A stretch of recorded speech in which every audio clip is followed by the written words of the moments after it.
نن عزم وکړئ چې زه به د خپل نبی سیرت مطالعه کوم او ښه په دې کې به مهارت حاصلوم. د سیرت کتابونه په هر ژبه کې راوتي دي. کوشش وکړئ چې دا کتابونه پیدا کړئ او یو ټیم ورته ورکړئ او په دې باندې خپل دا وخت لږ صرف کړئ. که یو سړی غواړي چې زه ابتدا نه د محمد رسول الله سیرت لټول غواړم نو د یو کتاب نوم تاسو ته اخلم.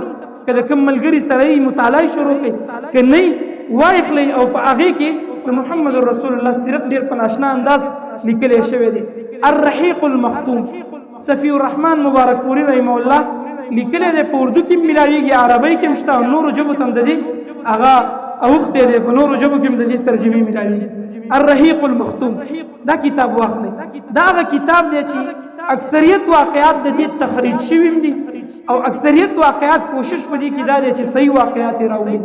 هغه واقعات چې سندن د الله د رسول نه صحیح ثابت دي او سیرت کې صحیح علما ورته صحیح ویلي دي، هغه واقعات په دې کې راوړل شوي دي.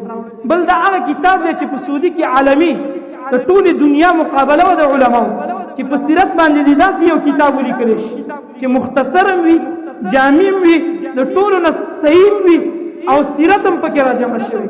نو په هغه ټولو کتابونو کې د هر رحیق المختوم اولنې نمبر او انعام یې په هغې کې اخیست. نو د دې د وجې نه دا کتاب واخلئ او دا مطالعه کوي.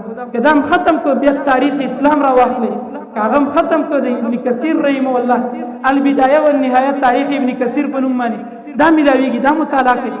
که هغه هم ختم کړو نو د ابن هشام رحمه الله سیرت ابن هشام دی، تاریخ ابن خلدون دی، نور د سیرت کتابونه دي، د تاریخ کتابونه دي، دا را واخلئ مطالعه کوي چې زما استاد دین مشرانو څنګه ژوند تیر کړی دی، څنګه سیرت یې تیر کړی دی. صحیح ده که نه؟ انشاءالله د سیرت نه به ځان خبرو.